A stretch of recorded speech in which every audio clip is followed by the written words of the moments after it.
মুখের রুচির পরিবর্তনের জন্য নিরামিষ সয়াবিন এইভাবে রান্না করলে মাছের কালিয়াকেও কিন্তু হার মানায়।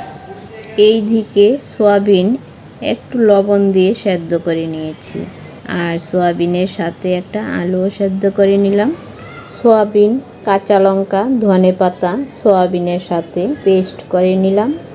পেস্ট করা সয়াবিনের সাথে দিলাম গ্রেট করা আলু, সামান্য জিরার গুঁড়া, ধনে গুঁড়া, স্বাদ মতো লবণ, সামান্য চিনি, হলুদের গুঁড়া, আর বাইন্ডিংয়ের জন্য দিলাম সামান্য কর্নফ্লাওয়ার। সমস্ত উপকরণ একসাথে মেখে হাতে একটু তেল মেখে যার যেমন ইচ্ছা মতো শেপ দিয়ে দেব। মশলার মধ্যে নিলাম কাঠবাদাম, কাঁচা লঙ্কা, জিরা, এলাচ, দারচিনি সব উপকরণ একসাথে পেস্ট করলাম। জিরা, এলাচ, দারচিনি ফোড়ন দিয়ে পেস্ট করা মশলা দিয়ে এর মধ্যে যোগ করলাম হলুদের গুঁড়া, স্বাদ মতো লবণ, মরিচের গুঁড়া। মশলা কষিয়ে নিয়ে 1 টেবিল চামচ টক দই দিয়ে আরও ভালো করে মশলা কষিয়ে নিলাম।